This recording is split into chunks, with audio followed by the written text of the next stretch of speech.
যখন কিছুই ঠিক চলছে না আর একটা ভুল সিদ্ধান্ত নেবেন না। শুধুমাত্র পরীক্ষিত গ্রহরত্ন কিনুন, মনের শান্তি অক্ষুণ্ণ রাখুন। শ্যাম সুন্দর কোম্পানি জুয়েলার্স, আগরতলা, খোয়াই, উদয়পুর, ধর্মনগর, কলকাতা।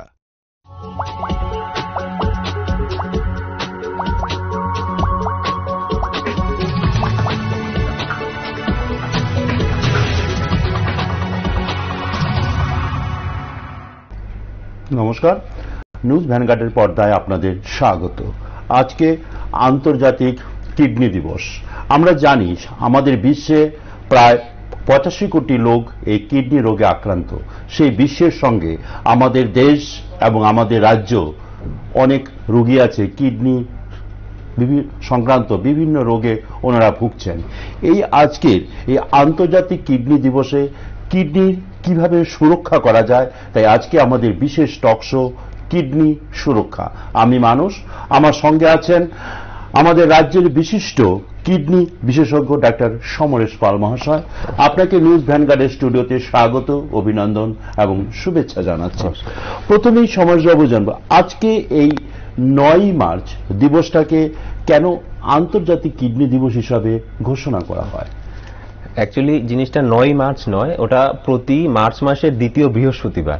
এটা এবার পড়েছে 9 তারিখ। তো এটা প্রতি বছর মার্চ মাসের দ্বিতীয় বৃহস্পতিবার পালন করা হয় সাধারণ মানুষের মধ্যে কিডনি রোগের অ্যাওয়ারনেস স্প্রেড করার জন্য, জনসাধারণের মধ্যে কিডনি রোগের বিভিন্ন সিমটম এবং চিকিৎসা সম্বন্ধে সচেতনতা প্রচার করার জন্য। আচ্ছা ডাক্তার, একটা বিষয় আমরা জানবো যে কিডনি রোগ এটা একটা ভয়াবহ রোগ। আমরা জানি এই রোগ হলে প্রচুর মানুষ মৃত্যুকে বরণ করে। এই কিডনি রোগ হওয়ার বিশেষ কারণগুলি কি আমাদের দর্শকদের যদি একটু বলেন। এখন আমরাও দেখতে পাচ্ছি যে কিডনি রোগের সংখ্যা দিন দিন বেড়ে যাচ্ছে। এখন বলা হচ্ছে যে almost 10% of the adult population, মানে বড় লোকেদের মোটামুটি 100 জনের মধ্যে 10 জনের কিডনি সমস্যা আছে। এটার এখন আমাদের প্রাপ্তবয়স্কদের তো এটার প্রধান কারণ হচ্ছে আমাদের এখন আমি বলবো ডায়াবেটিস 1 নম্বর কারণে আছে। আমাদের লাইফস্টাইলের দরুনে, আমাদের চলাফেরা, খাওয়া দাওয়া, সারাদিন সেডেন্টারি লাইফস্টাইল বলি আমরা, চেয়ারে বসে কাজকর্ম করা, ফিজিক্যাল অ্যাক্টিভিটি না থাকা, ওগুলোর জন্য আমাদের ডায়াবেটিস, কোলেস্টেরল বাড়া, ওই সমস্ত রোগগুলি খুব বেশি দেখা যাচ্ছে। তার সাথে আছে 2 নম্বর কজে আছে হাইপারটেনশন, ব্লাড প্রেশার বেশি থাকা। এই দুটো রোগ মেইন কজ কিডনি এফেক্ট করা। তাছাড়া যেগুলো আছে মাত্রাতিরিক্ত মদ্যপান করা, সিগারেট খাওয়া, শরীরের ওজন বেশি হওয়া, এই সমস্ত রোগগুলি আস্তে আস্তে 1, 2, 3 নম্বর করে আসতে থাকে। তাছাড়াও কিছু কিছু রোগ আছে যেগুলি ফ্যামিলি হিস্ট্রি থাকে, যেমন কিডনিতে সিস্ট হয়ে যাওয়া, ওগুলো কিছু ফ্যামিলিগত রিজন থাকে। এছাড়া বাকি যে রোগগুলো আছে যেগুলিকে আমরা বলি নেফ্রাইটিস, যেমন পেচ্ছাপের সাথে ফেনা হওয়া বা পেচ্ছাপের সাথে রক্ত যাওয়া, এই রোগগুলো আছে, তবে সেগুলোর পরিমাণ সংখ্যা খুবই কম। মেইন কজ আমি বলবো এখন ডায়াবেটিস, এখন ওটাই মেইন কজ। আচ্ছা, এই যে কিডনি রোগের আপনি যে কারণগুলি বললেন, এই যে সিস্ট একটা বললেন যেটা ফ্যামিলি থেকে, এটা কি জেনেটিক জাতীয় রোগ? জেনেটিক, হ্যাঁ। এটা একটা মেডিকেল টার্মিন যদি ইউজ করি, অটোজোমাল ডোমিনেন্ট মানে এটা মা বা বাবার যে কোনো একজনের যদি থাকে ওটা ফ্যামিলিতে চলে আসবে। আচ্ছা, ওইরকম মা বাবার যদি এফেক্টেড হয় ওটা ফ্যামিলি মেম্বার্স, ওদের সন্তান সন্ততিরা এফেক্টেড হয়ে যাবে ওটা দিয়ে। আচ্ছা আচ্ছা, তো এই রোগের, কিডনি রোগের লক্ষণগুলো কি কি আমাদের দর্শকদের একটু? আচ্ছা, কিডনি রোগের আমি যদি বলি একদম স্পেসিফিক কোনো লক্ষণ নেই, সেই জন্য কিডনি রোগ ডিটেক্ট হয় দেরিতে। এবং কিন্তু যেগুলো লক্ষণগুলো আছে, যেগুলো নেফ্রাইটিসে দেখা যায় মেইনলি, সেগুলো হচ্ছে মানে হাতে পায়ে ফুলে যাওয়া, পেচ্ছাপের সাথে ব্লাড যাওয়া, ফমি ইউরিন মানে ফেনা হওয়া ইউরিনে, এই সিমটমগুলো খুবই কম। এবং যে আগে যেটা বললাম যে নেফ্রাইটিস রোগীর সংখ্যাও কম, তো এই সিমটমগুলো কম আসে। কিন্তু যেগুলো মেইন কারণ, যেমন ডায়াবেটিস, হাইপারটেনশন, ওগুলোর জন্য যে কিডনি খারাপ হয়, সেইগুলোর সিমটম স্পেসিফিক কিছু নেই আর্লি স্টেজে। একদম লে স্টেজে যখন যায় তখন শ্বাসকষ্ট হওয়া, হাতে পায়ে ফুলা হওয়া, মুখ ফুলা হওয়া, পেচ্ছাপের পরিমাণ কম হওয়া, শ্বাসকষ্ট হওয়া, শুতে গেলে শ্বাসকষ্ট হওয়া, খিদে চলে যাওয়া, বারবার বমি ভাব করা, এই সিমটমগুলো লেটে ডায়াগনোসিস হয়। সেই জন্য আমাদের কিডনি রোগেরটা ডায়াগনোস হয় লেট স্টেজে। তো এই জন্য আমি বলবো যে আপনার যদি এরকম কিছু রিস্ক ফ্যাক্টর থাকে, যে ডায়াবেটিস, হাইপারটেনশন বা পরিবারে কারোর হিস্ট্রি আছে কিডনি রোগের, তো আপনি মোটামুটি 30, 35 বা 40 বছর পর এটলিস্ট প্রতি 6 মাস অন্তর একবার করে ক্রিয়েটিনিন এবং ইউরিন আরই এগুলো টেস্ট করান। আপনার ফিজিশিয়ানের সাথে যোগাযোগ করুন এবং এই দুটো টেস্ট এটলিস্ট ইউরিন আরই রুটিন এক্সামিনেশন এবং ক্রিয়েটিনিন এই দুটো পরীক্ষা আপনি রেগুলার 6 মাস অন্তর অন্তর করতে পারেন যদি আপনার আর্লি ডায়াগনোসিস করতে লাগে। না হলে একদম যদি সিমটমের জন্য অপেক্ষা করে থাকে এটা অনেক লেট হয়ে যাবে। আচ্ছা, তাহলে আপনি যেটা বলার চেষ্টা করছেন প্রথম দিকে যেটা বলছেন ডায়াবেটিস, ডায়াবেটিস রোগকে প্রথমেই আমার কন্ট্রোলে আনা বা নির্মূল করার জন্য আমাদের উদ্যোগ গ্রহণ করা উচিত। সুগার, ব্লাড সুগারটা কন্ট্রোলে রাখা, ডায়াবেটিস তো আর একদম মানে সেরে যায় সেরকম না। ব্লাড সুগারটাকে কন্ট্রোলে রাখা, ব্লাড প্রেশারটা কন্ট্রোলে রাখা, নিয়মিত ফিজিক্যাল এক্সারসাইজ করা, স্মোকিং না করা, অ্যালকোহল পরিমাণ খুব বেশি না নেওয়া, রেগুলার ফিজিক্যাল এক্সারসাইজ করা, নিজের ওজন কন্ট্রোলে রাখা, এগুলো সবগুলোই ইম্পর্টেন্ট। স্মোকিং করার ফলে কিডনি কিভাবে প্রত্যক্ষভাবে বা পরোক্ষভাবে এফেক্ট হচ্ছে? স্মোকিং করার ফলে আমরা জানি যে হার্টের রোগ হয়, মায়োকার্ডিয়াল ইনফেকশন বা নর্মাল টার্ম যেটা হার্ট অ্যাটাক ওটা হয়। ওটা কি হয়, হার্টের ভিতরে আমরা যেটা জানি, হার্ট সম্বন্ধে আমরা যেটা জানি যে হার্টের যে শিরা, যে শিরাগুলো হার্টকে ব্লাড সাপ্লাই করে, তার ভিতরে কোলেস্টেরল জমে ওটা ব্লক করে দেয়। প্রথম স্টেজে শিরাটাকে ছোট করে দেয়, ভিতরের সাইডে কোলেস্টেরল জমে। নেক্সট স্টেজে যখন শিরাটা পুরোপুরি ব্লক হয়ে যায় তখন হার্ট অ্যাটাক হয়। সেম জিনিসটা আমাদের কিডনির শিরার ক্ষেত্রে হয়। কিডনিতেও প্রচুর পরিমাণ ব্লাড সাপ্লাই হয়, কিডনির শিরাগুলোতেও ওই সেম অ্যাথেরোস্ক্লেরোটিক কোলেস্টেরলের প্লাকগুলো জমতে শুরু করে, যার ফলে কিডনিরও ব্লাড সাপ্লাই কমে যায়। সেম হার্টে যে রোগটা হয় সেম রোগটা কিডনিতেও হয়। তাছাড়া স্মোকিং করলে দেখা গেছে যে ইউরিনে প্রোটিনের পরিমাণ ও মানে প্রোটিন এক্সক্রিশন, যেটা আমরা বলি যে প্রোটিনুরিয়া বা ইউরিনের সিমটমে আসে যে ফেনা হওয়া, ওই রোগটাও স্মোকারদের ক্ষেত্রে বেশি দেখা যায়। আচ্ছা আচ্ছা, তা আমাদের যে শরীরে কিডনি ভালো আছে কিনা, আমরা যারা সাধারণ মানুষ আমরা কিভাবে বুঝতে পারবো যে হ্যাঁ আমার কিডনিটা ভালো আছে? এটা বোঝার কি কোনো উপায় আছে? না, যেটা আমি আগেও বললাম যে সিমটম কিছু আসে না একদম লেট স্টেজে না যাওয়া অবধি।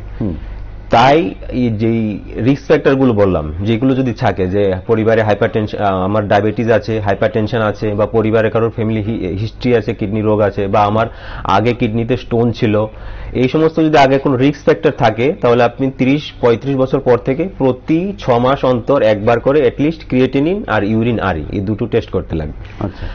আর যদি কোনো সিমটম নাও থাকে তবুও আমি বলবো যে 40-এর পর থেকে আপনি প্রতি মানে প্রাপ্তবয়স্করা 40-এর পর থেকে একবার করে দুটো পরীক্ষা ক্রিয়েটিনিন আর ইউরিনারি প্রতি 6 মাস অন্তর একবার করে করা। আর ভালো রাখার জন্য আমি বলবো যে গ্রীষ্মকাল এসে গেছে, বারবার ডিহাইড্রেশন যাতে না হয়, প্রচুর পরিমাণে জল খাওয়া, এবং ওভার দি কাউন্টার ড্রাগ যেটা আমরা বলি যে আমাদের কোমর ব্যথা হয়ে গেল, হাঁটু ব্যথা হয়ে গেল, পেইন কিলার দোকান থেকে কিনে খেয়ে ফেললাম, ওই সমস্ত জিনিসগুলি প্রেসক্রিপশন ছাড়া কোনো পেইন কিলার না করা, ইনজেকশন না করা। আর এখন আরেকটা জিনিস দেখা গেছে, নতুন স্টাডিতে দেখা যাচ্ছে যে আমরা বলি ওই গ্যাস হয়ে গেল, গ্যাসের ওষুধ খেয়ে নিলাম, যে কোনো প্যান্টোপ্রাজল, ওমিপ্রাজল সবগুলি আমরা ওগুলো আমরা দোকান থেকে কিনে খেয়ে নিই। তো ওগুলো দেখা গেছে যে অল্প সংখ্যক হলেও 0.001% লোকের ক্ষেত্রে ওটাও কিডনির ক্ষতি করে। কিন্তু আমরা যেই হারে গ্যাসের ওষুধগুলো খাই, আমরা মানে সব এখন প্রাপ্তবয়স্ক সবাই বলে যে আমার গ্যাস হয়েছে গ্যাস হয়েছে গ্যাস হয়েছে বলে কিছু খেয়ে নিলাম। তো এইগুলো যেই হারে আমরা খাচ্ছি প্যান্টোপ্রাজল, ওমিপ্রাজল, গ্যাসের ওষুধগুলো, ওই 0.001% নাম্বারটাও একটা হিউজ নাম্বার হয়ে দাঁড়ায়।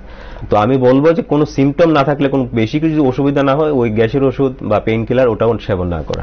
না ডাক্তারবাবু, আপনি বলছেন গ্যাসের ওষুধ, অনেক সময় ডাক্তারবাবুরা অনেক রোগীকে গ্যাসের ওষুধ প্রেসক্রাইব করেন, এবং অনেকে আছে এটা গ্যাসের ওষুধটা আমরা যেটা দেখতে পাই অনেক রোগীর ক্ষেত্রে এটা একটা মানসিক রোগের পর্যায়ে গিয়ে পড়ে যে আজকে সকালে আমার গ্যাসের ওষুধটা খেতেই হবে, গ্যাসের ওষুধটা না খেলে আমার সারাদিন হয়তো অসুবিধা হবে। এই যে গ্যাসের ওষুধ খাচ্ছে বা ডাক্তারের অনুমতি ক্রমেও খাচ্ছে অনেকে, এটাও কি আপনি বলছেন যে কিডনিতে এফেক্ট করছে? হ্যাঁ, আমি এটাই বলবো, আমি যে প্রথমেই বললাম যে প্রয়োজনের ছাড়া বা মাত্রাতিরিক্ত খাওয়ার দরকার নেই। কেউ যদি এখন হার্ট বার্ন হচ্ছে, বুকে জ্বালা করছে, বা পেটে উপর পেটে ব্যথা হচ্ছে, কোনো সিমটম আছে গেছে, আপনি একটা খেতে পারেন, 5 দিন 10 দিন খেলেন। রেগুলার আমি কোনো সময় খাওয়ার করি না, যে কোনো সময় রেগুলার খাওয়া উচিত না। যদি আপনার সিমটম হয় আপনি 5 দিন 7 দিন 10 দিন খেলেন, তারপর বন্ধ করে দিন।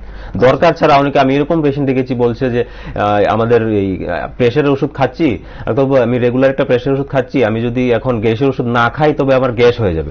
এটার কোনো এক্সপ্লেনেশন মানে কোনো যুক্তি নেই এটাতে। আর যে আমার গ্যাস হয়ে যাবে বলে আমি প্রোফাইলেকটিক্যালি গ্যাসের ওষুধ খেয়েই যাচ্ছি রেগুলার, এরকম জিনিসটা করা উচিত না। আচ্ছা আচ্ছা, ঘুমের ওষুধ খাওয়ার ক্ষেত্রে কি একই সমস্যা হয়? ঘুমের ওষুধও কি লিভারে কোনো এফেক্ট করে? ঘুমের ওষুধে কিডনিতে অ্যাজ সাচ কোনো এফেক্ট নেই, তবে ঘুমের ওষুধের ওই এটাই যেটা ওটা ডিপেন্ডেন্সি এসে পড়ে আর কি, যে আপনি খেয়ে খেয়ে অভ্যাস হয়ে গেল, তারপর 15 দিন 20 দিন পরে দেখা যাচ্ছে আর ঘুমের ওষুধ ছাড়া ঘুমিয়ে আসছে না, তখন ওটা রেগুলার ওটা ডোজ খেতে বাড়তেই থাকে। আচ্ছা আচ্ছা, কিডনির সমস্যা হলে কি আমাদের শারীরিক কোনো ব্যথা উপসর্গ হয়?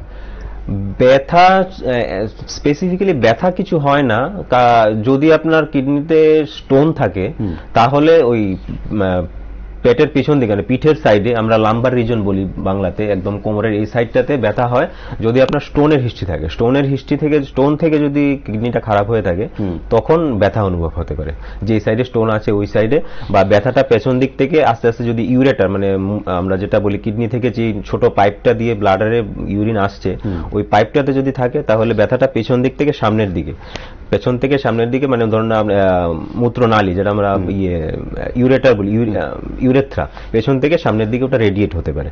অ্যাজ সাচ শুধুমাত্র কিডনি রোগের জন্য হয় না, ব্যথা হয় না। আচ্ছা, আপনি স্টোনের কথা বললেন, আমরা অনেক সময় শুনে থাকি যে কিডনিতে স্টোন হয়, সেই স্টোনটা কতটা জীবনের উপর ঝুঁকি থাকে? কিডনি স্টোন ডিপেন্ড করে, আমাদের দুটো কিডনি আছে, আমাদের বাঁচার জন্য একটা কিডনি যথেষ্ট। তো এখন যদি দুটো কিডনিতে স্টোন হয় এবং স্টোনটা যদি অবস্ট্রাকশন মানে আমাদের কিডনির কাজ হচ্ছে ইউরিনটাকে তৈরি করা এবং সেটা নল দিয়ে এসে ব্লাডারে আসে, তারপর আমরা ইউরিনেট করি। এখন যদি স্টোনটা দেখা যায় যে কিডনিটাকে এই ইউরিনের ফ্লোটা ব্লক করে দিচ্ছে, এবার নদীর মধ্যে একটা পাথর বসে বা আমাদের নদী বা নর্দমাতে যদি একটা পাথর থাকে জল পাস হতে পারবে না, সেম সেরকম ভাবে যদি স্টোনটা ইউরিনটার ফ্লোটা ব্লক করে দেয় তখন ওটাতে ইনফেকশন হতে পারে। ইনফেকশন হয় তখন ওটা থেকে জীবনের ঝুঁকি আসতে পারে, এবং এই জীবনের ঝুঁকিটা আরো বেশি সিরিয়াস হবে যদি কারোর দুটো কিডনিতে একসাথে স্টোন হয় এবং দুটো কিডনিতে একসাথে ইনফেকশন হয়ে যায়। দুটো কিডনিতে ইউরিনের ফ্লোটা যদি ব্লক হয়ে যায় তখন ওটা জীবনের ঝুঁকি এসে যাবে। আচ্ছা, এই কিডনিতে যদি স্টোন হয় তার রিমুভের কি ধরনের চিকিৎসা শাস্ত্রে ব্যবস্থা আছে? কিডনিতে স্টোন হলে ওটা আপনার সাইজের উপর ডিপেন্ড করে। ওটা যদি লেস দেন 10 মিলিমিটার মানে 1 সেন্টিমিটারের ছোট হয় তাহলে আমরা ট্রাই করি ওটাকে ওষুধ দিয়ে বা বেশি জল খেয়ে একটু ডায়াবেটিক দিয়ে বার করা যায় কিনা। আর যদি ওটার সাইজের বড় হয় বা 1 সেন্টিমিটার বা 10 মিলিমিটারের বড় হয় এবং সেটা ইউরিনের ফ্লোটাকে বন্ধ করে রাখে, যেটা বললাম আগে, তো সেই ক্ষেত্রে আমাদের ওটা ইউরোলজিস্ট ওটা অপারেশন করেন। ওটা সেরকম কিছু না, ওরা একটা পেচ্ছাপের রাস্তা দিয়ে ছোট একটা তারের মতো একটা নল ঢুকিয়ে ওটা ক্যামেরা দিয়ে দেখে স্টোনটাকে ধরে, এরকম ক্যাপচার করার মতো যন্ত্র আছে ওই নলের মাথাতে, সেম এন্ডোস্কোপি যেরকম ভাবে হয়, ওটা স্টোনটা ধরে গ্র্যাব করে তারপর ওটা টেনে নিয়ে আসে। আচ্ছা, এটাতে মানে জীবন যাওয়ার মতো কোনো অবস্থা সাধারণত হয় না নাকি? ওই আগের মধ্যে যেটা বললাম, যদি দুই দিকে একসাথে হয়ে গেল, ব্লক করে দিল, ইউরিনের ফ্লো পুরোপুরি ব্লক হয়ে গেল, ইনফেকশন হয়ে গেল, তখন ওদের জীবনের ঝুঁকি থাকে। আচ্ছা, আমরা অনেক সময় শুনি মানুষের মুখে যে কিডনি ফেলুর হয়ে গেছে। কিডনি ফেলুর হওয়ার চিকিৎসা তো আছে, চিকিৎসা বা চিকিৎসার আগে নির্ণয়ের ব্যবস্থা আছে। এমনিতে সাধারণ মানুষ, আমরা যারা সাধারণ মানুষ আছি, আমরা কিভাবে বুঝতে পারবো যে আমার কিডনির কোনো একটা উপসর্গ হচ্ছে বা কিডনিটা আমার ফেলুর হয়ে গেছে? এভাবে কি কোনো কিছু বোঝা যায় সাধারণভাবে? ওই সেম জিনিসটা আমি আগে বললাম যে স্পেসিফিক কোনো সিমটম আসে না যতক্ষণ না একদম লাস্ট স্টেজে গিয়ে পৌঁছে যায় বা ক্রিয়েটিনিন বাড়তে শুরু করে। আর্লি স্টেজে ওটা কোনো সিমটম আসে না। আচ্ছা, এখানে আমি আরেকটা জিনিস বলতে চাই যে আমাদের কিডনি রোগগুলি আমরা ডিভাইড করি একেআই মানে যেটা রোগটা হয়েছে 7 দিনের কম হয়েছে, একিউট কিডনি ইনজুরি মেডিকেল টার্মে। আরেকটা হচ্ছে ক্রনিক কিডনি ডিজিজ সিকেডি, যেটা আমাদের খুব ভয়াবহ, আমরা অনেকেই লেমেনও মানে অনেকে জানে এটা, আমরা সিকেডি ভয় পাই জিনিসটাকে। ওটার ডিউরেশন মানে কিডনির অসুখটা হয়েছে 3 মাসের বেশি হয়েছে। এই 7 দিনের কম যেটা একিউট কিডনি ইনজুরি একেআই, ওটা পুরোপুরি ট্রিটেবল যদি ওটা আপনি সময় মতো আপনার ফিজিশিয়ান বা নেফ্রোলজির সাথে যোগাযোগ করুন। এই একেআইটা পুরোপুরি ট্রিটেবল এবং এটা কোনো সময় একদম লাস্ট স্টেজ বা ফেলিউরে যায় না, যেটা হয় সিকেডিতে। সিকেডিও ট্রিটেবল। সিকেডির স্টেজ হয় 1, 2, 3, 4, 5, 5টা স্টেজ হয়। 5th stage last stage. তখন যখন আমরা মানে ধরুন সিকেডির যেটা বললাম কোনো সিমটম আসে না, একে সিমটম এসে যায়, যেমন সেজন্য ওটা মানে মেডিকেলি ধরাও পড়ে আগে, পেচ্ছাপ কম হওয়া, হাতে পায়ে ফুলে যাওয়া, চোখের পাতা ফুলে যাওয়া, পেচ্ছাপে লালচে কালার হওয়া রক্ত যাওয়ার জন্য। তো এইগুলি এগুলি তাড়াতাড়ি মেডিকেল অ্যাটেনশনে আসে, কারণ ওগুলি সিমটমগুলো তাড়াতাড়ি আসে, এবং এইগুলো যদি সঠিক মতো ট্রিটমেন্ট করা যায় এগুলো পুরোপুরি রিভার্সিবল। এবার আসি সিকেডিতে।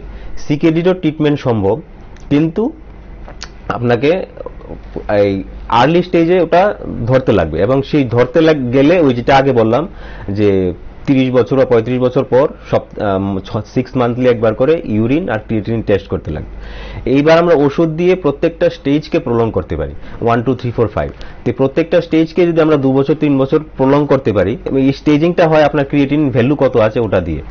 তো এই ইয়েটা যদি আমরা ওষুধ দিয়ে প্রতিটা স্টেজকে মোটামুটি 2 বছর 3 বছর প্রলং করি, তাহলে আমরা আলটিমেটলি 5টা স্টেজে 8 বছর 10 বছর আমরা পেশেন্টের লাইফ স্প্যানটা বাড়াতে পারবো।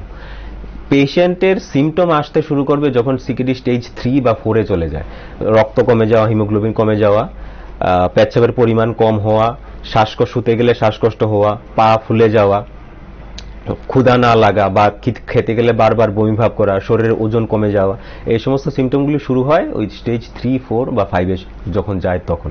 তো আমাদের চেষ্টা করতে লাগবে আর্লি ইনভেস্টিগেশন করে যাতে আমরা ওই জিনিসটা স্টেজ 1 বা 2-তে যাতে ধরে ফেলতে পারি। আচ্ছা, তো শিশুদের ক্ষেত্রে কিডনির এই ধরনের সমস্যা কি হতে পারে? শিশুদের ক্ষেত্রে প্রচুর কিডনির সমস্যা হয়।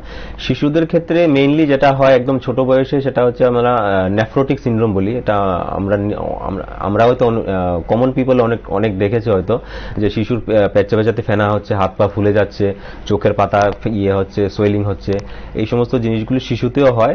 এগুলিকে আমরা বলি নেফ্রোটিক সিনড্রোম।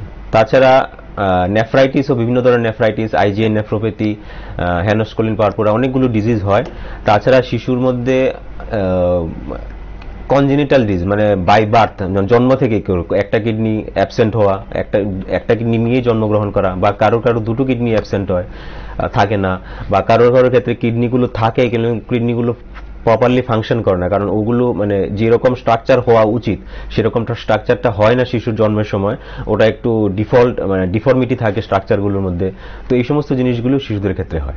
যে ডিফল্ট যে থাকে, এটা কি ওষুধের সাহায্যে এগুলো কি ঠিক করা যায়? না, ওষুধের সাহায্যে ঠিক করা যায় না। ওটা দেখতে লাগে যে কিরকম কতটুকু ফাংশন করছে। ওটা আস্তে আস্তে সিকেডিতে চলে যায়, যদি মানে কনজেনিটাল ডিফর্মিটি যেগুলো বাই বার্থ যেগুলো থাকে, আস্তে আস্তে ওগুলো সিকেডিতে চলে যায়, তখন ওদের ট্রান্সপ্লান্ট করতে লাগে আর কি। ডাক্তারবাবু, আরেকটা বিষয় যে আমরা অনেক সময় শুনে থাকি যে কিডনিতে জল জমেছে, এটা আসলে কি? আসলে কিডনিতে কি জল জমে? ব্যাপারটা কিডনিতে যদি জল জমাটা যদি জিজ্ঞেস করেন, তাহলে আমি বলবো হ্যাঁ, কিডনিতে জল জমে। সেটা আমরা মেডিকেল টার্মিনোলজি হল হাইড্রোনেফ্রোসিস। হাইড্রোনেফ্রোসিস যেটা আগে আমি বললাম, যদি কোনো এক সাইডে ইউরিন, কিডনিতে 2 সাইডে 2টো কিডনি আছে, তার থেকে ছোট একটা সরু পাইপ দিয়ে ইউরিনটা আসছে, নিচে ব্লাডারে আসছে, ব্লাডারে যখন ইউরিন জমা হচ্ছে সেখান থেকে আমরা ইউরিনেট করছি, ইউরিন পাস করছি। এইবার কোনো জায়গায় যদি অবস্ট্রাকশন হয়, যেটা আমি বললাম যে স্টোনের ক্ষেত্রে হতে পারে, এবারে ধরুন একটা এই পাইপটার মধ্যে ছোট একটা স্টোন হলো, যার জন্য ইউরিনটা পাস হতে পারছে না নিচে, আর ওই জায়গাতে ইউরিনটা আটকে গেছে। তো এইবার কি হবে, এই জলের ফ্লোটা যদি আটকে যায়, তখন এই জলটা আস্তে আস্তে ব্যাক প্রেসার, পেছন দিকে প্রেসার দেবে। প্রেসার দিতে দিতে দিতে দিতে ওই কিডনিটা ফুলে যাবে, কিডনির ভিতরে জল জমে যাবে। সেম জিনিস যেটা আমি আগেও নদীর এক্সাম্পল দিয়ে বললাম, যে নদীর মাঝখানে যদি একটা পাথর থাকে, যার জন্য এক সাইডে ফ্লোটা হচ্ছে না, তো কি হবে, পাথরের যে সাইডে জল আসছে ওই সাইডে জল জমে বন্যা হয়ে যাবে, এরকম একটা সিচুয়েশন হবে। সেই রকমই কিডনিতে হয়, পেচ্ছাপটাই জমে ইউরিনের কিডনির ভিতরে জমে যায়, সেটাকে আমরা বলি হাইড্রোনেফ্রোসিস বা কিডনিতে জল জমে যাওয়া। আচ্ছা আচ্ছা আচ্ছা, এই যে জল যে জমে, এটা কি বের করার কোনো চিকিৎসার কোনো পদ্ধতি আছে? হ্যাঁ, জল জমে যে ওটার চিকিৎসার আছে। প্রথমবারে ইউরোলজিস্ট যেটা করেন, আপনার কিডনি যেই জায়গাটাতে জল জমা আছে ওরা সিটি স্ক্যান দিয়ে দেখে ওটা লোকেট করে একটা নল ঢুকিয়ে ওই নল দিয়ে জলটা বের করে দেয়, তার ফলে প্রেশারটা অনেক রিলিফ হয়ে যায়। আর সেকেন্ড, এটা জল জমাটা, জলটা বার করা সেকেন্ডারি চিকিৎসা। আগে আপনার ওই যেই জায়গাটার ব্লকের জন্য, যে স্টোন বা টিউমার যেটার জন্য ব্লক হয়েছে, ওই জিনিসটাকে সারাতে লাগবে, প্লাস জলটাও বার করতে লাগবে, তাহলে কি আপনার কমপ্লিট ট্রিটমেন্ট হবে। আচ্ছা, কিডনিতে যদি টিউমার হয়, সেটা কতটা ঝুঁকিপূর্ণ? সেম ওটা ডিপেন্ড করবে এক সাইডের কিডনিতে হয়েছে না দু সাইডের কিডনিতে হয়েছে। এই টিউমারটা কি বিনাইন? বিনাইন মানে এক জায়গাতেই টিউমারটা বসে আছে কিডনির, ওটা ছড়াচ্ছে না। আর মেলিগন্যান্ট মানে ওটা টিউমারটা আস্তে আস্তে বড় হয়ে পুরো কিডনিটাকে খেয়ে ফেলছে। তো এরকম যদি হয় তাহলে কিটা ঝুঁকিপূর্ণ। এক সাইডের, তবু যদি এক সাইডে হয় ওই সাইডের কিডনিটা কেটে বাদ দিয়ে দিলেও, আগে যেটা বললাম একটা কিডনি বাঁচার জন্য যথেষ্ট। তো একটা কিডনি কেটে বাদ দিয়ে দিলেও পেশেন্ট আরেকটা কিডনি নিয়ে সার্ভাইভ করতে পারবে। কিন্তু যদি দেখা যাচ্ছে আনলাকিলি দু সাইডেই টিউমার হয়ে গেল এবং সেটা মেলিগন্যান্ট হলো, মানে কিডনিটাকে এনগ্রাফট করে ফেললো দুই সাইডেই, তখন যদি দুই সাইডেই যদি কিডনিটা কেটে বাদ দিতে লাগে তখন তো আইদার পেশেন্টকে ডায়ালিসিস যেতে লাগবে অথবা ট্রান্সপ্লান্ট করতে লাগবে। আচ্ছা, আমাদের দর্শকরা হয়তো আরেকটা জিনিস জানার জন্য উদ্গ্রীব হয়, সেটা হচ্ছে কিডনিতে স্টোন কেন হয়? আচ্ছা, কিডনিতে স্টোন হয় অনেকগুলো রিজনে। এর মধ্যে কিছু কিছু রিজন আছে যেটা আমাদের খাওয়ার সাথে রিলেটেড, নর্মাল লাইফস্টাইলের সাথে রিলেটেড, যেরকম আগে যেটা বললাম ওবেসিটি, ডায়াবেটিস, এই সবগুলো ডিজিজের সাথে আসে ইউরিক অ্যাসিড বেড়ে যাওয়া, যার জন্য ইউরিক অ্যাসিড স্টোন হতে পারে। গরমের দিন এসে গেছে, আমরা জল কম খাচ্ছি, যেমন আমাদের ডিহাইড্রেশন হচ্ছে, এই ডিহাইড্রেশনের জন্য কিডনিতে স্টোন হতে পারে। তাছাড়া কিছু কিছু ডিজিজ আছে যেগুলোতে মানে শরীরের মেটাবলিক, আমাদের শরীরে বিভিন্ন রকমের রাসায়নিক বিক্রিয়া হচ্ছে, এই বিক্রিয়াগুলোর মধ্যে কিছু ডিফল্ট থাকলে ওই ক্ষেত্রেও কিডনিতে স্টোন হতে পারে। কিডনিতে যদি ইনফেকশন হয় বারবার ইনফেকশন হলেও কিডনিতে স্টোন হতে পারে। আচ্ছা আচ্ছা, আমরা এতক্ষণ আমরা যে কথা বলছি শুনছি রাজ্যের বিশিষ্ট কিডনি বিশেষজ্ঞ ডাক্তার সমরেশ পালের কাছ থেকে। এখন আমরা শুনতে যাব কিডনিকে কিভাবে যত্ন নেওয়া প্রয়োজন, কিডনি যদি কোনো রকমের সমস্যা হয় বা কোনো রকমের রোগ ধরা পড়ে তার খরচ কিরকম, বা কিডনি প্রতিস্থাপন করতে গেলে কি কি জিনিস প্রয়োজন, এই সমস্ত বিষয়গুলো আমরা এখন ডাক্তারবাবুর সঙ্গে আমরা আলোচনা করব। আমরা আলোচনা করছি রাজ্যের বিশিষ্ট কিডনি বিশেষজ্ঞ ডাক্তার সমরেশ পালের সঙ্গে। ডাক্তারবাবু, এই যে কিডনি রোগ আমাদের শরীরে হয়, এই কিডনি রোগ যেন না হয় তার জন্য একজন সুস্থ মানুষ তার কি কি বিষয়ের দিকে লক্ষ্য রাখা প্রয়োজন? ওই যেটা আগেও আমি বললাম যে আপনার যদি ডায়াবেটিস থাকে, হাইপারটেনশন থাকে, তাহলে ব্লাড সুগারটা ভালোভাবে কন্ট্রোলে রাখা, ব্লাড প্রেশারটা কন্ট্রোলে রাখা। আমি এরকম অনেক পেশেন্ট দেখেছি যে ওপিডিতে আসে বিপি 180/110, অনেক হাই বিপি। তো পেশেন্টকে যদি জিজ্ঞেস করি যে আপনি প্রেশার ওষুধ খাচ্ছেন না, বলে আমি তো রেগুলার প্রেশারের ওষুধ খাচ্ছি। শুধুমাত্র প্রেশার ওষুধ খাওয়াটা ইম্পর্টেন্ট না, প্রেশারটাকে কন্ট্রোলে রাখা ইম্পর্টেন্ট। আপনি প্রেশার ওষুধ খাচ্ছেন ভালো কথা, কিন্তু আপনার ওটা দিয়ে আপনার প্রেশারটা কন্ট্রোল হচ্ছে কিনা সেটাও আপনার জানতে লাগবে। তো আপনি সেই জন্য আপনাকে বাড়িতে যদি না পারেন আপনাকে ক্লিনিকে এসে রেগুলার বিপি অ্যাটলিস্ট 15 ডেজে একবার করে আপনার প্রেশারটা চেক করতে লাগবে যে আপনার বিপিটা কন্ট্রোলে আছে কিনা। শুধুমাত্র প্রেশার ওষুধ খেলেই হবে না। তাছাড়া প্রতিরোধের জন্য আমরা ডিহাইড্রেশন যাতে না হয়, গ্রীষ্মকাল এসে গেছে, আমাদের যাতে বারবার ডিহাইড্রেশন না হয়, প্রচুর পরিমাণে জল খাওয়া, ওভার দি কাউন্টার ড্রাগ যেটা বললাম বা পেইন কিলার বা গ্যাসের ওষুধ এরকমের বাজার থেকে চট করে কিনে না খাওয়া, স্মোকিং একদম ছাড়া, অ্যালকোহলের পরিমাণ কম করা, এবং যদি আপনার ফ্যামিলি হিস্ট্রি থাকে যে আগেও ছিল পরিবারে কারোর কিডনি রোগ, তাহলে আপনার ফিজিশিয়ানের সাথে যোগাযোগ করা। এবং আমার যদি কোনো রিস্ক ফ্যাক্টর নাও থাকে, সবুজ যেটা আমি বারবার বলছি, কোনো রিস্ক ফ্যাক্টর যদি নাও থাকে, আমরা যাতে কিডনির রোগ আছে কিনা সেটা আমরা আর্লি স্টেজে ধরতে পারি, সেই জন্য ওই 35 বা 40 বছর পর থেকে প্রতি 6 মাস অন্তর একবার করে ইউরিন আর ক্রিয়েটিনিনটা টেস্ট করা। আর তাছাড়া আমি বলবো একদম healthy lifestyle, regular physical exercise করা, এগুলো শুধু কিডনির জন্য না, সব সিস্টেমের জন্য। নিয়মিত ব্যায়াম করা, শরীরের ওজন কন্ট্রোলে রাখা, এগুলো খুবই গুরুত্বপূর্ণ। সাধারণ খাদ্য খাওয়ার তালিকায় কি কি বর্জন করা উচিত?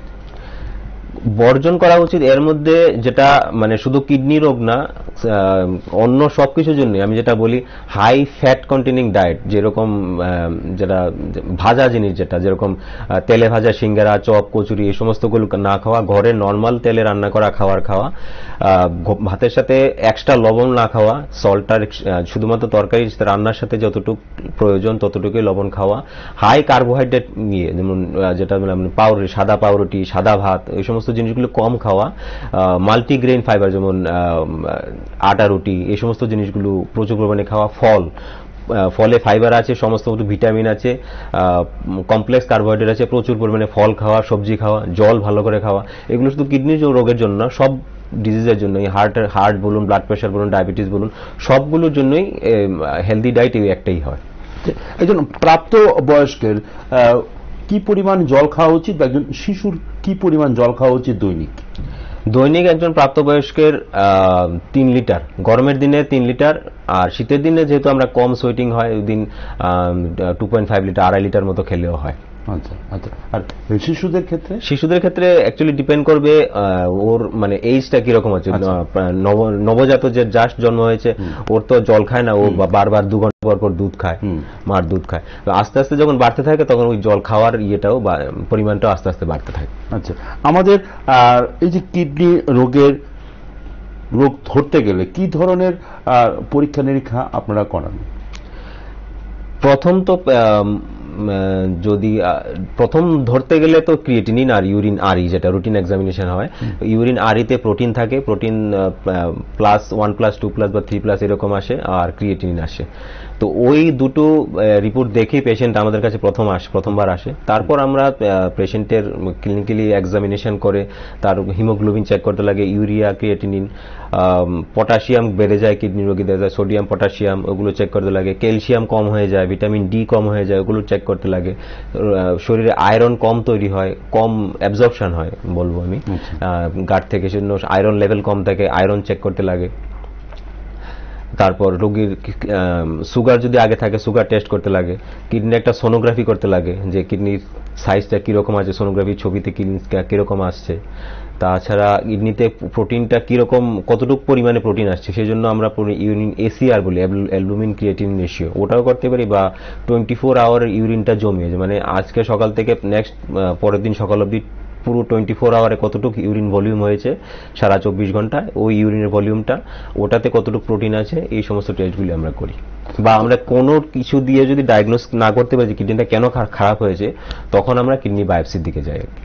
আচ্ছা, এই যে তারপরে শুরু হয় এই যে রোগ নির্ণয়, এই রোগ নির্ণয়ের ক্ষেত্রে ব্যয়টা কিরকম? ব্যয়টা অ্যাকচুয়ালি ডিপেন্ড করবে কিডনির রোগটা কি হয়েছে। আমি যেটা আগে বললাম যে ওই নেফ্রাইটিসের ক্ষেত্রে আমাদের স্পেসিফিক কিছু ইনভেস্টিগেশন করতে লাগে, এএনএ, অ্যাঙ্কা, মানে এগুলো কস্ট স্পেসিফিক হয়, ওগুলো একটু কস্টলি হয়। আর কিন্তু আমি যদি প্রথম ইনস্ট্যান্সে দেখে ফেললাম যে পেশেন্টের সিকেডি অলরেডি 3 মাস ধরে বেশি আছে, আমি ডায়াগনোস করে ফেলেছি ক্রনিক কিডনি ডিজিজ হয়ে গেছে, এখন তার জন্য আমাদের বেশি কিছু করতে লাগে না, ওই normal urea, creatinine, sodium, potassium, calcium, vitamin D, urine test আর ওই সোনোগ্রাফি করতে লাগে। আচ্ছা আচ্ছা। তারপরে শুরু হয় চিকিৎসা। এই চিকিৎসা মানে প্রথম প্রাথমিক অবস্থায় আপনার কি ধরনের চিকিৎসা দিয়ে আপনারা শুরু করেন? ডায়ালিসিস তো হয়তো বা শেষ সময়ে হয়, হ্যাঁ, তারপরে বা প্রতিস্থাপন যদি করা হয় সেই বিষয়ে আমরা আসছি একটু পরে। তো প্রাথমিকভাবে আপনারা কি ধরনের চিকিৎসা শুরু করেন? প্রথম আমরা দেখি ক্রিয়েটিনিন লেভেল কত আছে, তো ওটা দিয়ে আমরা পেশেন্টের হিমোগ্লোবিন যদি কম থাকে, হিমোগ্লোবিন যদি 6 এর নিচে থাকে তখন পেশেন্টকে ব্লাড ট্রান্সমিশন দিতে লাগে, আর যদি 6 এর উপরে থাকে আমরা চেষ্টা করি আয়রন দিয়ে। আর এরিথ্রোপয়েটিন, কিডনি একটা হরমোন বানায় এরিথ্রোপয়েটিন, যেটা সুস্থ কিডনি বানায়, কিন্তু ওই কিডনিটা যখন খারাপ হয়ে যায় ক্রনিক কিডনি সিকেডিতে, ওই হরমোনটা কিডনি বানায় না, তো সেই ক্ষেত্রে এই হরমোনটা আমাদের বাইরে থেকে সাপ্লিমেন্ট নিতে লাগে, লাইক সেম ইনসুলিনের মতো সারা জীবন নিতে লাগে। তো ওটা দিলে কিডনি রোগীর হিমোগ্লোবিনটা নিজে থেকে বাড়ে, তো ওই জিনিসগুলো আমরা দিই হিমোগ্লোবিনের উপর ডিপেন্ড করে। তারপর আমরা কিডনি রোগ হলে ব্লাড প্রেশার বাড়ে, এটা সেকেন্ডারি হাইপারটেনশন, যে কিডনি রোগ হলে যার কিডনি রোগ হচ্ছে তার ব্লাড প্রেশার বেড়ে যায়, সেজন্য ব্লাড প্রেশারের মেডিকেশন দিতে লাগে। ভিটামিন ডি কম থাকে, ভিটামিন ডি, ক্যালসিয়াম ওগুলো সাপ্লিমেন্ট দিতে লাগে। ইউরিক অ্যাসিড বেড়ে যায়, ইউরিক অ্যাসিডের জন্য ট্রিটমেন্ট দিতে লাগে। অ্যাসিডোসিস মানে হচ্ছে যে আমাদের শরীরে যে বিপাক প্রক্রিয়াগুলো হচ্ছে ওগুলোতে বডিতে অ্যাসিড তৈরি হয়, তো অ্যাসিডগুলো কিডনি দিয়ে বের হয় নর্মালি, কিন্তু যখন কিডনি খারাপ হয়ে যায়, পেচ্ছাপের পরিমাণ কমে যায়, তো অ্যাসিডগুলো ব্লাডে বডিতে জমতে শুরু করে, তো অ্যাসিডগুলো অনেক ক্ষতি করে, বোনকে, আমাদের শরীরের হাড়কে দুর্বল করে দেয়, মাসল ব্রেকডাউন হয়, শরীরের ওজন কমে যায়। তো সেই জন্য অ্যাসিডগুলোকে নিউট্রালাইজ করার জন্য আমরা বাইরে থেকে অ্যালকালি দিই, যেটা আমরা সোডিয়াম বাইকার্বনেট বলি, তো ওগুলো সাপ্লিমেন্ট করি আমরা। ভিটামিন ডি সাপ্লিমেন্ট করি। এই প্রেশার, ইউরিনে যদি প্রোটিন যায়, প্রোটিনকে কম করার জন্য আমরা কিছু কিছু ওষুধ দিই, কারণ প্রোটিনও কিডনির জন্য টক্সিক, প্রোটিন যদি ইউরিনে বের হয় ওটাও কিডনির ক্ষতি করে। তো এই চিকিৎসাগুলো করে আমরা চেষ্টা করি যে জিএফআর লস মানে একটা স্টেজ থেকে আরেকটা স্টেজে যাওয়া, স্টেজ 1 থেকে 2, 2 থেকে 3, এই স্টেজগুলোকে আমরা প্রলং করতে চেষ্টা করি, যাতে আলটিমেটলি যখন পেশেন্টটা সিকিডি স্টেজ 5 এ যায় বা তারও অনেক পরে গিয়ে ডায়ালিসিস শুরু হয়, এই স্টেজগুলো যদি প্রতিটা স্টেজকে 1 থেকে 5, প্রতিটা স্টেজকে যদি আমরা 2 বছর 3 বছর করে প্রলং করতে পারি, তাহলে আলটিমেটলি পেশেন্টের টোটাল ডায়ালিসিসে যাওয়া অবধি বা ট্রান্সপ্লান্ট অবধি ওর লাইফ স্প্যানটা আরো 8-10 বছর প্রলং হয়ে যায়। তো এই জিনিসটাই আমাদের মেইনলি টার্গেট থাকে সিকিডির ক্ষেত্রে। আচ্ছা, আপনি বলছেন যে কিছুক্ষণ আগে ক্রিয়েটিং এর পরিমাপটা মানে কত বেশি হলে রিস্ক, আমাদের দর্শকদের যদি একটু বলেন, প্রাপ্তবয়স্কদের ক্ষেত্রে বা শিশুদের ক্ষেত্রে। প্রাপ্তবয়স্কদের ক্ষেত্রে অ্যাকচুয়ালি ক্রিয়েটিনিন তৈরি হয় মাসল থেকে, আমাদের শরীরে যে মাসল আছে ওটা থেকে ক্রিয়েটিনিন তৈরি হয়। প্রাপ্তবয়স্কদের ক্ষেত্রে 0.8 to 1.2 ইজ নর্মাল, 0.8 to 1.2। এখন 1.5 অবধি অনেক ল্যাবরেটরি লেখে নর্মাল, কিন্তু 1.5 আমি বলবো একজন আমাদের মতো ইন্ডিয়ান সাইজের পিপলের ক্ষেত্রে, আমরা একটু শর্ট স্ট্রেচার হই ওয়েস্টার্ন পপুলেশন থেকে, 1.5টা অ্যাবনর্মাল। আর 1.5টা নর্মাল হতে পারে যেগুলি কেউ হিউজ লম্বা হয় বা হিউজ বডি বিল্ডার হয়, মাসল মাস খুব বেশি থাকে, ওর ক্ষেত্রে 1.5টা নর্মাল হতে পারে। কিন্তু একজন প্রাপ্তবয়স্ক ইন্ডিয়ান পপুলেশনের ক্ষেত্রে 1. up to 1.2 is normal. More than 1.2 creatinine বেশি আছে আমি বলবো। আচ্ছা আচ্ছা, মানে 1.2 ক্রস করলেই চিকিৎসকের পরামর্শ নেওয়া উচিত। আচ্ছা ডাক্তার, আরেকটা বিষয় আমরা জানবো, চিকিৎসা পদ্ধতি আপনি বললেন, তার সঙ্গে আরেকটা জিনিস আছে শেষ সময় যেটা বললাম ডায়ালিসিস। এই ডায়ালিসিসটা কখন করা হয় বা এই ডায়ালিসিসের কয়দিন পরে পরে করতে লাগে, এই বিষয়টা যদি আমাদের দর্শকদের একটু বলেন। ডায়ালিসিস প্রথম আসি, ডায়ালিসিস কখন করতে হয়? ক্রিয়েটিনিন বাড়লো 2, 3, 4 হয়ে গেল মানেই না যে ডায়ালিসিস শুরু করতে লাগবে। ডায়ালিসিস শুধু যদি বলি যে ক্রিয়েটিনিনের উপর ডিপেন্ড করে, একজন প্রাপ্তবয়স্কের ক্ষেত্রে 8 বা 9 গেলে আমরা ডায়ালিসিস শুরু করি, যদি কোনো সিমটম না থাকে। কিন্তু সিমটম যদি তার আগেও এসে যায়, ধরুন একজন যার একজন হার্টের পেশেন্ট, ওর হার্ট দুর্বল আছে, হার্টের পাম্পিংটা দুর্বল আছে, ওর ক্ষেত্রে ধরুন ক্রিয়েটিনিন 6 বা 6.5 বা 7-এও সিমটমগুলো চলে আসতে পারবে, যে শ্বাসকষ্ট হওয়া, শুতে গেলে ঘুমোতে গেলে বালিশ দিয়ে 4-5টা পিলো দিয়ে মাথার পিছনে রেখে যাতে বুকটা একটু উঁচু হয় সেরকম ভাবে শোয়া, ফ্ল্যাট শুতে না পারা, পেচ্ছাপের পরিমাণ কমে যাওয়া, এই সমস্ত পেশেন্টগুলো মানে হার্টের রোগীদের ক্ষেত্রে বেশি হয় সিমটমগুলো। প্লাস ডায়াবেটিস রোগীদের ক্ষেত্রে দেখা গেছে যে ডায়ালিসিসে একটু আর্লি স্টেজে শুরু করতে লাগে, কারণ ওরা তাড়াতাড়ি সিমটোমেটিক হয়ে যায়। এইবার বলি সিমটম, যদি সিমটমের উপর ডিপেন্ড করি, এই পেশেন্টের মাল নিউট্রিশন হওয়া, কারণ যেটা আগেও বললাম যে পেশেন্টের খিদা কমে যায়, বারবার বমি ভাব করে, খেতে ইচ্ছে করে না, ওগুলোর জন্য পেশেন্টের মাল নিউট্রিশন হয়, শরীরের ওজন কমে যায়, এরকম যদি সিমটম আসে। যদি পেশেন্টের শ্বাসকষ্ট হয়, পেচ্ছাপের পরিমাণ কমে যায়, খুব মানে সোয়েলিং হয়ে গেছে ফেসে, মুখে, পায়ের পাতায় সোয়েলিং হয়ে যাওয়া, প্লাস আরেকটা কিডনি কমপ্লিকেশন হয় পটাশিয়াম বেড়ে যাওয়া, সেজন্য আমরা ডায়েট রেস্ট্রিকশন করি পটাশিয়ামের মধ্যে। পটাশিয়াম আপ টু 4.5 to 5.5 অব্দি নর্মাল। যদি দেখা গেছে অপটিমাল মেডিকেশন দিয়েও, ওষুধ পটাশিয়াম কিডনি দিয়ে বা ইউরিন দিয়ে বার করার ওষুধ দিয়েও যদি আমরা দেখি যে পটাশিয়াম বাড়াটা কন্ট্রোল হচ্ছে না, 6-এর নিচে নামছে না, তখন আমরা ডায়ালিসিস শুরু করি। তো ডায়ালিসিস শুরু করার বেস্ট জাজমেন্টটা দিতে পারবে আপনাকে আপনার নেফ্রোলজিস্ট। এটা জাস্ট শুধু একটা ভ্যালু না যে ক্রিয়েটিনিন 8 বা 9 উপরে গেলে আমরা শুরু করে দেবো, এটা অনেক সিমটমের উপর ডিপেন্ড করে, অনেক ল্যাব প্যারামিটার উপর ডিপেন্ড করে আপনার ডায়ালিসিস শুরু হওয়াটা ডিপেন্ড করে আর কি। না, অনেক রোগীকে আমরা দেখি যে সপ্তাহে 2 দিনও দিচ্ছে, 3 দিনও দিচ্ছে ডায়ালিসিস, এটা তারতম্যটা। হ্যাঁ, আচ্ছা এবার আমি বলি যে মানে ফ্রিকোয়েন্সিটা কিরকম হওয়া উচিত। আমরা জানি যে কিডনির, এটা বোঝার জন্য আমাদের বুঝতে লাগবে যে আমাদের কিডনির নর্মাল ফাংশনটা কি। অনেকগুলো ফাংশন আছে, এর মধ্যে একটা ফাংশন হলো যে শরীর থেকে বর্জ্য পদার্থ মানে ওয়েস্ট প্রোডাক্ট, যে শুধুমাত্র ওটা জল না, ওগুলো ইউরিয়া, ক্রিয়েটিনিন আছে, আরো অন্তত 90 থেকে 100টা ওয়েস্ট প্রোডাক্ট আছে। আমরা শুধু মেজার করি ইউরিয়া আর ক্রিয়েটিনিন। ইউরিয়া শরীর সমস্ত বর্জ্য পদার্থগুলো কিডনি থেকে বার হয়ে যায় পেচ্ছাপের রাস্তা দিয়ে, প্লাস শরীরে অতিরিক্ত জল যেটা আমরা খাচ্ছি ওটা পেচ্ছাপের রাস্তা দিয়ে বেরিয়ে যাচ্ছে। তো এটা একটা কিডনির ইম্পর্টেন্ট কাজ। এইবার যখন কিডনিটা কাজ করা কম করে দেয়, তখন এই ওয়েস্ট প্রোডাক্টগুলো ইউরিয়া, ক্রিয়েটিনিন বা জল সেটা বডিতে জমতে শুরু করে, সেই জন্য আমরা সিমটমগুলো আসে, যেটা আগে বললাম। ক্রিয়েটিন যদি ঠিকমতো ইউরিন কিডনি বার না করে তাহলে ক্রিয়েটিন বেড়ে যাবে বডিতে।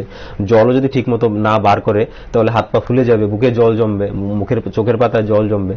তো এইবার আমি যখন ডায়ালিসিসটা শুরু করলাম, ইনিশিয়ালি দেখা যায় যে প্রত্যেকটা পেশেন্টের একটু অ্যামাউন্ট অফ ইউরিন ওদের থাকে, মোটামুটি ধরুন দিনে 500 বা 700 ml ওদের ইউরিন হয়। যাদের ডায়ালিসিস শুরু করার সময়ও 500-700 ml বা 800 ml এর মতো ইউরিন যদি ওরা পাস করে, তখন ওদের সপ্তাহে 2 দিন করে ডায়ালিসিস দিলে হয়। কারণ ডায়ালিসিসে কি হয়, ডায়ালিসিসের কাজটা হচ্ছে আপনার এরকম, এটা একটা ভুল ধারণা যে ডায়ালিসিস দিলে আমার কিডনিটা ভালো হয়ে যাচ্ছে, এরকম একটা ভুল ধারণা। পেশেন্ট জিজ্ঞেস করে যে আপনার ডাক্তারবাবু কয়টা ডায়ালিসিস দিতে লাগবে, কটা ডায়ালিসিস নিতে লাগবে আমার। তো এটা জিনিসটা আপনি এভাবে বুঝুন যে আমাদের ঘরে আরো ফিল্টার লাগানো আছে। আরো ফিল্টারের কাজ হচ্ছে জলটাকে পিউরিফাই করে ভালো জলটা আমাদের দেওয়া, আর খারাপ জলটা ওর পেছন দিয়ে বেসিনে বেরিয়ে যাচ্ছে। তো এই সেম কাজটা করছে আমাদের জন্য কিডনি, জিনিসটা জলটা শরীরের ব্লাডটাকে পিউরিফাই করছে। এইবার যদি আমার ব্লাডটা পিউরিফাই না হয়, কিডনি যদি কাজটা না করে, আমাকে একটা সাপ্লিমেন্ট দিতে লাগবে। তো এই সাপ্লিমেন্টটা দেয় ডায়ালিসিস মেশিন। আমাদের শরীরে বর্জ্য পদার্থগুলো জমে, আমরা ডায়ালিসিসে যাই, গিয়ে মেশিন দিয়ে ওই বর্জ্য পদার্থগুলো ক্লিয়ার করি, জল বার করি, ইউরিক রেটিন বার করি, আরো বর্জ্য পদার্থ যেগুলো জমা আছে ওগুলো বার করি, করে আমরা চলে আসি। তো এই কাজটা যদি কিছুটা কিডনি আপনার সাপোর্ট দেয়, যেটা বললাম যার 700 ml বা 800 ml ইউরিন হচ্ছে, সেই ক্ষেত্রে মেশিনটা একটা এডিশনাল সাপোর্ট দিচ্ছে, সেই ক্ষেত্রে ওর সপ্তাহে 2 করে ডায়ালিসিস নিলে হয়। কিন্তু যদি ইউরিন দেখা যায় যে 6 মাস বা 8 মাস ডায়ালিসিস চলার পর ওই কিডনির ফাংশনটা, যে রোগটা আছে সেই রোগটাতে কিডনিটা আস্তে আস্তে পুরো শাটডাউন হয়ে যায়, মানে ইউরিন এক ফোঁটাও ইউরিন হয় না, এরকম পেশেন্ট আছে 6 মাস 8 মাস চলার পর ইউরিন একদমই হচ্ছে না। সেই ক্ষেত্রে ও ডায়ালিসিসের ফ্রিকোয়েন্সিটা বাড়িয়ে সপ্তাহে 3 দিন করতে লাগে। তো স্ট্যান্ডার্ড ডায়ালিসিস প্রেসক্রিপশন ওইটাই হয়, সপ্তাহে 4 ঘন্টা করে 3 দিন ডায়ালিসিস, মানে 12 ঘন্টা সপ্তাহে। এইবার এই যে আরেকটা যে আমাদের ভুল ধারণা আছে যে ডায়ালিসিস দিলে কিডনিটা সুস্থ হয়ে যাবে, এটা কোনো অপারেশন না যে আপনাকে কিডনিটা অপারেশন করে ভালো করে দিল না। এটা জাস্ট শুধু একটা সাপোর্ট দেওয়া হচ্ছে যে কিডনিটা কাজ করছে না, আপনি মেশিনে গিয়ে ওটাকে ওয়েস্ট প্রোডাক্টগুলো ক্লিয়ার করে আসলেন। এটা এরকম না যে কিডনিটা ভালো হয়ে গেল, কিডনি খারাপ আছে, খারাপই আছে, আর শরীরে কন্টিনিউয়াস মেটাবলিক প্রসেস হয়ে যাচ্ছে, বর্জ্য পদার্থ তৈরি হবে, ওটা কন্টিনিউ তৈরি হয়েই যাবে, এবং সেটা সারানোর জন্য, ক্লিয়ার করার জন্য ডায়ালিসিসে যেতেই লাগবে। এবং মানে সোজা কথা যদি বলি যে যদি সিকেডিতে ডায়ালিসিস শুরু হয়েছে মানে আপনার, তাহলে আপনার লাইফ লং ওটা ডায়ালিসিস চলবে। একে এর ক্ষেত্রে বলছি না, একে এর ক্ষেত্রে ইন্ডিকেশনগুলো ডিফারেন্ট, যেটা আগেই বললাম। একে এর ক্ষেত্রে ডায়ালিসিস আপনার বন্ধ হতে পারে, সেটার বেস্ট জাজমেন্ট দেবে আপনার নেফ্রোলজি, ডায়ালিসিস কেন শুরু হয়েছে। তো সিকেডিতে যদি বলি যে ডায়ালিসিস শুরু হয়েছে একবার, তো ওটা মোটামুটি লাইফ লং চলবে, যদি না কিছু এক্সেপশনাল কেস হয়।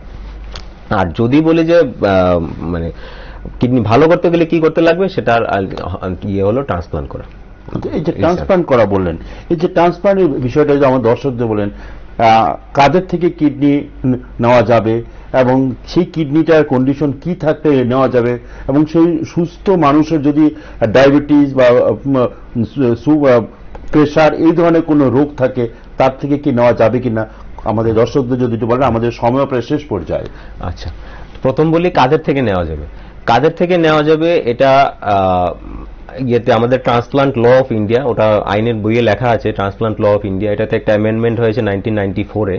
ওটাতে এখন আছে মা বাবা, ছেলে মেয়ে, ভাই বোন, হাজব্যান্ড ওয়াইফ, আর নতুন যেটা সংযোজন করা হয়েছে সেটা হচ্ছে দাদু দিদা, মানে এদের থেকে উভয় পক্ষ থেকে দুজনকে দেওয়া যাবে। হ্যাঁ, তাছাড়া আরেকটা হচ্ছে মানে পরোপকার, মানে অল্ট্রুইস্টিক, যেটা আমরা বলি যে আমি সমাজসেবা করতে ইচ্ছা হলো আমার, আমি আমার একটা কিডনি ডোনেট করে দিলাম, ওইটা আরেকটা প্রভিশন আছে। এইবার বলি যে সিমটম, মানে অনেক সময় দেখা যায় যে পরিবারের যার থেকে হাজব্যান্ড দিচ্ছে ওয়াইফকে বা ওয়াইফ দিচ্ছে হাজব্যান্ডকে, ওই ওয়াইফেরও হাইপারটেনশন আছে, ডায়াবেটিস আছে, সেই ক্ষেত্রে আমরা কি করি, ডায়াবেটিস যদি থাকে আমরা নিই না বা ইয়েতে, কারণ দেখা গেছে যে ডায়াবেটিস রোগীর 40-60% খেয়েছে ওর নিজের কিডনিটাই এফেক্ট করে। 100 জনের যদি ডায়াবেটিস থাকে, 40 থেকে 60% লোকের ওই ডায়াবেটিসের জন্য ওর নিজের কিডনিটা এফেক্ট করবে। তো একটা যদি ওর আর্লি ডায়াবেটিস একটা কিডনি ডোনেট করে দেয়, তো ওর নিজের কিডনিটা ডায়াবেটিসের জন্য এফেক্ট হওয়ার চান্সটা বেড়ে যাবে। তো সেই জন্য ডায়াবেটিস থাকলে আমরা কিডনিটা অ্যাভয়েড করে নেওয়া।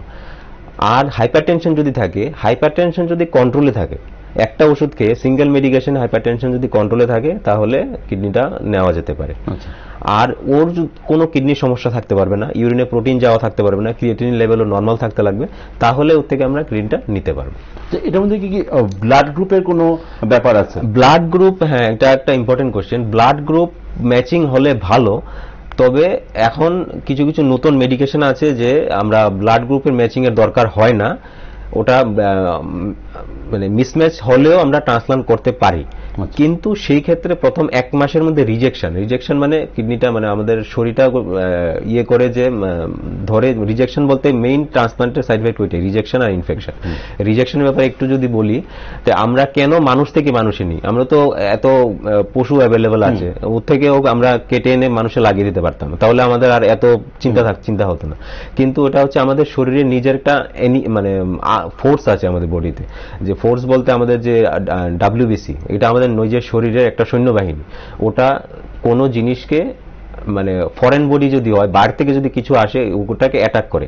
ওটা মেইনলি প্রডিউস করা হয়েছে জীবাণুকে আক্রমণ করার জন্য। কোনো ব্যাকটেরিয়াল ইনফেকশন হলো, কোনো ভাইরাস ঢুকলো, ওই জিনিসটা আমাদের শরীরের যে আর্মি আছে ওটাকে ধরে মানে রিকগনাইজ করে যে ওটা জিনিসটা বাইরে থেকে এসছে, ওটা আমার নিজের শরীরের জিনিস না, ওটা বাইরে থেকে এসছে, আমার ইনফেকশন করছে, ওই জিনিসটাকে আমার মারতে লাগবে। তো এই আর্মিটা আমাদের শরীরের ওই জিনিসটাকে অ্যাটাক করে, ভাইরাসটাকে গিয়ে অ্যাটাক করে ভাইরাসটাকে মেরে ফেলে, যার ফলে আমরা রোগ থেকে সেরে যাই। আমরা দেখি যে আমাদের জ্বর হলো, সর্দি কাশি হলো, 5 দিন পরে সেরে গেলাম, সেটা আমাদের শরীরের নিজের ইমিউনিটির জন্য। তো এখন যদি আমি আরেকজন থেকে একটা কিডনি আনিয়ে লাগাই নিজের শরীরে, তো আমাদের সেম আর্মিটা মনে করবে যে এটাও বাইরে থেকে একটা কিছু এসেছে, ফরেন বডি। তো সেই ক্ষেত্রে ওই আর্মিটা গিয়ে ওইটাকে অ্যাটাক করে, কিডনিটাকে, যেহেতু ওটা আরেকজন থেকে আনা হয়েছে। তো ওই অ্যাটাকে কিডনিটা নষ্ট হয়ে যায়। তো এই নষ্ট হওয়ার নর্মাল মানুষ থেকে যদি মানুষের লাগানো হয়, ওই অ্যাটাকের পরিমাণটা কম হবে, ওটা যেহেতু মানুষ থেকে নেওয়া হয়েছে। কিন্তু ওই ক্ষেত্রে যদি আমরা অন্য একটা পশু থেকে নিই, গরু থেকে নিই বা শুকর থেকে নিই, ওই অ্যাটাকে আরো সিভিয়ার মানে অ্যাটাক করবে আমাদের আর্মির। হ্যাঁ, তো রিজেকশনটা আরো তাড়াতাড়ি হবে। সেম জিনিসটা যদি আমরা ডিফারেন্ট ব্লাড গ্রুপে নিই, তখন ওই অ্যাটাকের রিস্কটা বেশি থাকে প্রথম 1 মাসের মধ্যে, কিন্তু তারপরে ওটা সেমই হয়। তো সেটা এখন আমি যদি বলি যে আমাদের যে স্ক্যারসিটি আছে, যে ডোনারের পরিমাণ কম আছে, সেটা এখন আমাদের মেডিকেল সায়েন্সে একটা মানে কন্ট্রাইন্ডিকেশন না, এরকম না যে আমরা ব্লাড ট্রান্সফিউশন যেন আমরা মিসম্যাচ করতে পারি না। তো কিডনি ট্রান্সপ্লান্টের ক্ষেত্রে এরকম না যে আমরা করা যায়, তবে ওই প্রথম 1 মাসে রিজেকশনটা একটু বেশি থাকে। আচ্ছা ডাক্তারবাবু, আমাদের সমস্যা এই যে প্রতিস্থাপনের খরচ, সে আমাদের ভারতবর্ষে এই প্রতিস্থাপনের খরচটা আনুমানিক কিরকম হয়? এটাও কি ডিফারেন্স হয় রোগীর ক্ষেত্রে? এটা ওই যেটা বললাম আপনাকে, এই যদি মিসম্যাচ হয় সেক্ষেত্রে আরো কিছু নতুন মেডিকেশন দিতে লাগে, সেই ক্ষেত্রে ওর খরচটা একটু বেশি হতে পারে। হ্যাঁ, তারপর আপনি মানে শরীরের ইমিউন সিস্টেমটা কিরকম রিয়েক্ট করছে, ওর কিরকম ওষুধ দিতে লাগছে, তার উপর ডিপেন্ড করে, কিছুটা ডিপেন্ড করে। তাছাড়াও সেন্টার টু সেন্টার বিভিন্ন হসপিটালে কস্টটা একটু ডিফারেন্স হয়। আচ্ছা, আমাদের রাজ্যে এই যে কিডনি রোগের চিকিৎসা বা নির্ণয়ের যে ব্যবস্থা বা প্রতিস্থাপনের ব্যবস্থা কতটুকু আছে, বা আরো কিছু করলে কি ভালো হয়, আপনার ব্যক্তিগত মতামত? আচ্ছা, প্রথমবারে আমি এই জিনিসটা ভালো হয়েছে কোশ্চেনটা করেছেন। আমি প্রথমবারে পেশেন্টরা কিরকম চিন্তা করে ওটা আগে আসছি। এতদিন ছিল না আমাদের রাজ্যে, কিডনি রোগের চিকিৎসক ছিল না, কিন্তু এখন আমরা আছি। ম্যাক্সিমাম এখনো আমি অনেক পেশেন্ট দেখতে পাই যারা এসে আমার কাছে বলে, বাবু আমি কি এখানে দেখাবো না বাইরে কোথাও চলে গেলে ভালো হবে, বহিরাজ্যে কোথাও। তো সেই ক্ষেত্রে আমি এটা মেসেজটা দিতে যাই যে আমরা ত্রিপুরাতে যারা আছি চিকিৎসকরা, কিডনি চিকিৎসকরা, তারা বাইরের চিকিৎসকদের ক্ষেত্রে কোনো কিছুতেই কম নেই। আমরা ডায়াগনোসিসের ক্ষেত্রে বা প্রতিস্থাপনটা হয়তো ট্রান্সপ্লান্টটা শুরু হয়নি আমাদের এখানে, কিন্তু ডায়াগনোসিসের ক্ষেত্রে, ডায়ালিসিসের ক্ষেত্রে, বাকি পরিষেবাগুলো দেওয়ার ক্ষেত্রে আমরা কোনো অংশেই বাইরের বহিরাজ্যের চিকিৎসক থেকে কম নই। আমাদের ইয়েতে বলুন, জিবি হসপিটাল বলুন, আমাদের খুব ভালো চিকিৎসা পরিষেবা আছে। যদি আপনি একজন মানে প্রচুর কি বলবো অর্থ থাকে আপনার, সেই ক্ষেত্রে আপনি বাইরে যান, কোনো অসুবিধা নেই। কিন্তু আপনি যদি একজন গরিব ফ্যামিলি বা মধ্যবিত্ত ফ্যামিলির মধ্যে থেকে বিলং করেন, আমি বলবো আপনি বারবার এই রাজ্যে ওই ডক্টর এই সমস্ত ঘোরাঘুরি না করে আপনি আমার যে সঞ্চিত অর্থটা আছে সেটা আপনি আমার ভবিষ্যতের ডায়ালিসিস, মেডিকেশন কস্টগুলোর জন্য এবং ট্রান্সপ্লান্টের জন্য ওই টাকাটা আপনি জমিয়ে রাখুন। ওগুলো টাকাটা আপনি এক্সট্রা খরচ না করে ওই টাকাটা আপনার ভবিষ্যতে কাজে লাগবে। এবার বলি আমাদের ডায়ালিসিস ফেসিলিটিটা। আগে যেটা বললাম যে সপ্তাহে 2বার করে 3বার করে আপনাদের 2বার বা 3বার করে ডায়ালিসিস দিতে হয় পেশেন্টদের। তো আমাদের সেই ক্ষেত্রে আমরা একটু স্ক্যারসিটি ছিল আমাদের ডায়ালিসিস মেশিনের জিবি হসপিটালে, কিন্তু এখন আমরা সেটা আরো সম্প্রসারণ করছি। আমাদের পুরনো ডায়ালিসিস সেন্টারটাতেও বেড সম্প্রসারণ করা হচ্ছে এবং নতুন সুপার স্পেশালিটি বিল্ডিং ও ডায়ালিসিস বেড বাড়ানো হচ্ছে। তো এই জিনিসটা আমরা অতি শীঘ্রই করে ফেলবো, ওভারকাম করে ফেলবো, আর স্ক্যারসিটি থাকবে না বেডের। আর নেক্সট আমাদের টার্গেট থাকবে ট্রান্সপ্লান্টটা যে আমাদের জিবি হসপিটালে শুরু করা। আমরা ডাক্তারবাবু, আমাদের সময় প্রায় শেষ। আপনি কথাতে আমাদের দর্শকরা যে আমাদের রাজ্যে কিডনির চিকিৎসা নির্ণয় এবং চিকিৎসার পদ্ধতি যেটা আছে সেটা সন্তোষজনক, শুধুমাত্র প্রতিস্থাপনটা আপাতত হচ্ছে না। আমরা আশা করি, ডাক্তারবাবু আশা করছেন যে খুব অদূর ভবিষ্যতে হয়তো বা এটা আমাদের রাজ্যে চালু হয়ে যাবে। আমরা দর্শকদের বলি, কিডনি সংক্রান্ত কোনো সমস্যা হলে কোনোভাবেই আপনারা গাফিলতি করবেন না, অবশ্যই নেফ্রোলজিস্টের সঙ্গে যোগাযোগ করুন, সেটা সরকারি হাসপাতালে হোক বেসরকারি হাসপাতালে হোক। সবাই সুস্থ থাকুন, ভালো থাকুন, নমস্কার।